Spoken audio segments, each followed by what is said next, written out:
Hello everyone, Assalamualaikum warahmatullahi wabarakatuh. My name is Adila Selistiani and my friends Binta Dwi Kisyara, Nora Zizah Anjarita, and Syahrani Anjani. Today we gonna presentation the result of our work.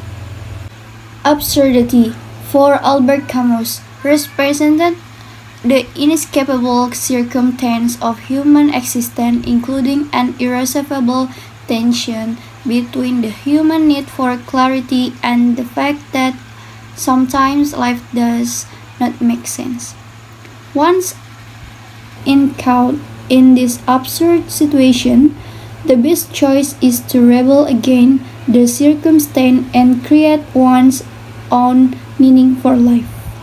The background theory of absurdity informed all of Camus' engagement with his historical moment. He was consistently interested in how the metaphor of the absurd revealed itself in everyday life and what a response was recurred in the minds of absurd conditions. Through his ongoing commitment to ethically engage the changing historical moment, Albert Camus was working as a philosopher of communication. As Camus' recognition of his own historical moment grew, he began to flesh out the ideas that would form the foundation of his existential ethical call to action. The unity of contraries. Martin Buber wrote, "It is only when reality turns into logic and A and non-A no longer well together that we get determinism and indeterminism, a doctrine of predestination and a doctrine of freedom, each including the other." Buber, Israel and the World, 17 emphasis added. When one is caught in the tension of differing perspective, one's ability to discover meaning in between these two different ways of living is vital. Buber's use of the terms truth and reality in the previous extent could invite Jekyll's allure. Like Camus, a 20th century French author, into this particular conversation. Elle saw a dialectical tension between the way the world appears and the way one wishes the world to be. With his text, The Humiliation of the World, Elle provides some helpful language that contributes to a fuller understanding of Buber's unity of contraries. Embedded rebellion. As Camus continually engaged his changing historical moment, he recognized the need to texture his initial understanding of absurdity. Camus provides an introduction to rebellion. One of the only coherent philosophical positions is this revolt. It is constant confrontation between man and his own obscurity. It is incessant open and impossible transparency. It challenges the world anew every second. Just as danger provides man the unique opportunity of seizing awareness, so metaphysical revolt extends awareness to the whole of experience. The Plague. Camus' novel The Plague worked in 5 parts. This novel focuses on the action of various characters, especially the Dr. Hughes, a medical doctor who treats orange citizens. The Dr. Hughes meet a journalist in the city who is working on a story in the newspaper and who becomes curious about the rats that appear in the city. As a news of the plague spread, people become more aware of the freedoms that are taken from them if the city is quarantined. Upon reflection, the Dr. Hughes realized how absurd it was, but he absolutely did not believe that a large-scale disease outbreak could hit the city. In this pivotal exchange between Taro and Dr. Yu, Camus' belief in absurdity is evident in Ryu's statement. Science, the order of the world, is shaped by that. Mightn't it be better for God if we refuse to believe in Him and struggle with all our might against that, without raising our eyes toward the heaven where He sits in the silence? Where Taro asks the doctor from who he learned this view, Ryu one word reply is suffering. For Taro, plague is not just a medical problem, but something that no one on this earth is free from plague. Each of us has a plague. By the time chapter 5 open, the plague has subsided and there's the first sign of new life in the form of a rat. As the plague receded, Dr. Review received news of the death of his friend and wife. Dr. Hughes reveals himself as the narrator and expresses his disappointment that the city has emerged from the crisis unchanged. Narrative engagement. Camus provides a fictional example through his character response to the plague of the appropriate expression of rebellion, using the contradiction of human existence and providing a connection point between the outbreak and the project. After the city of Oran is cursed, the characters in novel are caught between two choices. One, choose not to help people who are affected by the plague, and if you help, may get infected and die. Better to avoid. Or two, being directly involved in the plague, risking one's life to fight deadly. According to Camus, fighting the plague is based on in solidarity. The just assassin. Kaliev as an example of someone who has stopped but does not prevent him from acting. Using these historical events allow Camus to explore actual events as opposed to abstract ideas disconnected from everyday life. The just assassin, the rebel, the plague are identified by Camus in his personal notebook as part of the cycle of rebellion. Narrative. Some revolutionaries about who will throw the bomb to kill the Grand Duke. The group's goal is to execute Grand Duke sets to bring the day when the Russian people are freed. The day of the second attempt realized that Kaliev had success, the people had won. Now focused on the suffering of the action, Kaliev was given the opportunity to accept the pardon on the condition that he repented of his action. He refused and braced himself for the impending execution. News of execution is reported to the group. Kaliev's death served as a call to action both for those who doubt his abilities and those who have supported him along. Narrative engagement. The central focus of the just assassin is the assassination of the Grand Duke of Russia. Kaliev is assigned the task of throwing the bomb and killing the Grand Duke. On the appointed day, Kaliev approaches the aristocrat carriage and finds that the Duke's niece and nephew are also inside the carriage. While in present for the killing, Kaliev refused to accept an offer of forgiveness from the Grand Duchess because he denies that is a murder rather than a revolutionary. Divide the content. Preserving Kaliev's own life is not trapping through a deal with the Grand Duchess.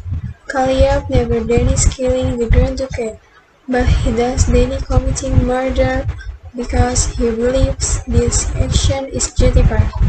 The revolutionaries set their own criteria what constitutes a justifiable assassination. If another group set different standards, chaos could ensue. 2. Camus did not seek a universal standard for existence or appeal to something or something beyond everyday existence. He did reorganize the absurdity of the human experience and then its existential ethical response of rebellion is necessary to create meaning in the world. The Rebel, an essay of men in revolt. In the introduction to the Rebel, first published 100,000 1950, Camus sorted out the essential ethical option viable for a rebel. The purpose of this essay is once again Camus' major concern was murder that was state-supported and justified in the name of revolution. Narrative. The Rebel is divided into 5 parts: the Rebel, Metaphysical Rebellion, Historical Rebellion, Rebellion and Art, and 2. The At the Meridian. A rebel, according to Camus, affirms that there are limits and also that he suspects and wishes to preserve the existence of certain things on this side of the borderline. Metaphysical rebellion is divided into 6 subsections: the sons of Cain, absolute negation, this rejection of salvation, absolute affirmation, the Putz rebellion and nihilism in history. Historical rebellion is divided into 6 subsections, and regards the desired individual terrorism, state terrorism, and irrational terror. State terrorism and rational terror, rebellion and revolution. The sections the regard proclaim that is the starting point of modern times. Camus explored the importance of Jean-Jacques Rousseau, the social contract, as it pertained to new religions, use good is reason. Confused with nature and used representative on earth in place of the king is the people considered as an expression of the general will. The next section, the desire, develops the theme Camus introduced in the previous section. In the next section, individual terrorism, Camus explored the nexus between reason and experience. He wrote, "If everything is logical, then everything is justified.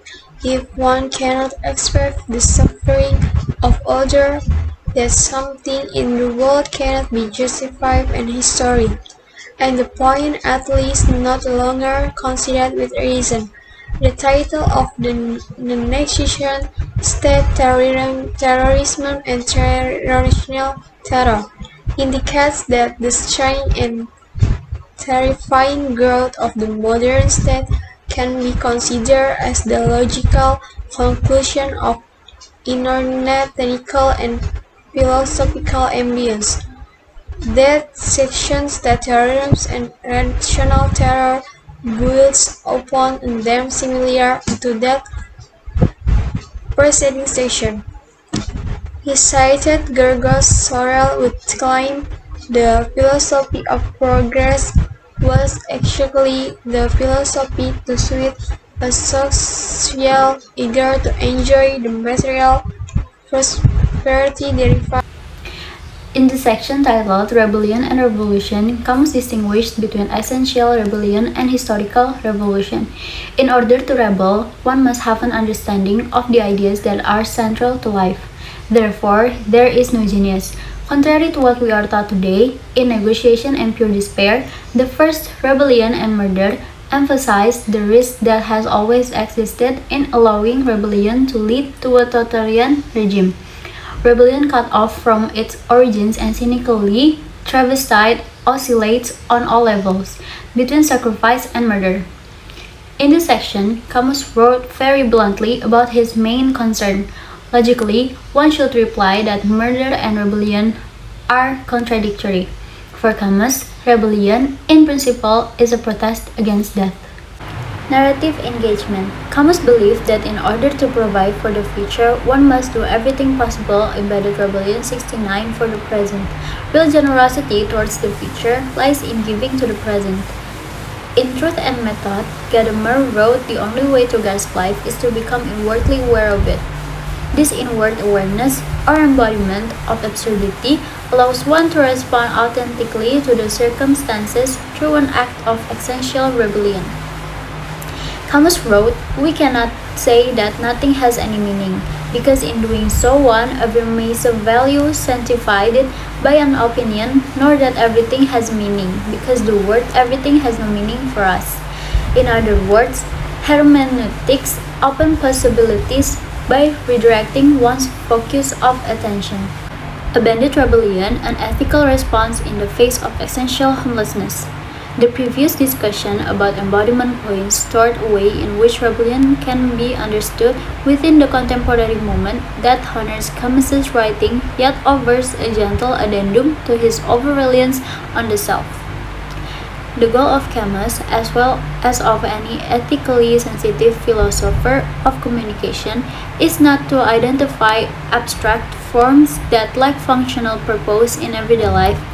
Rebellion is a livable philosophy also suggests that action is required in order for a philosophical position to be truly worth assuming.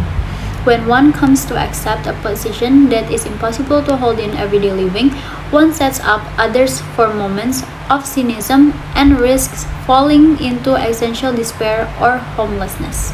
Conclusion: in a postmodern moment, rebellion can serve as a livable philosophy through its representation of a commitment to living out the embodiment ideals of a particular narrative, as opposed to living according to individualistic preference. When taking action, one must recognize that limits or boundaries are demonstrated by each decision and subsequent action taken. Simply accepting differences does not by itself create a positively communicative environment. One must also be willing to actively engage those who hold a different perspective and worldview.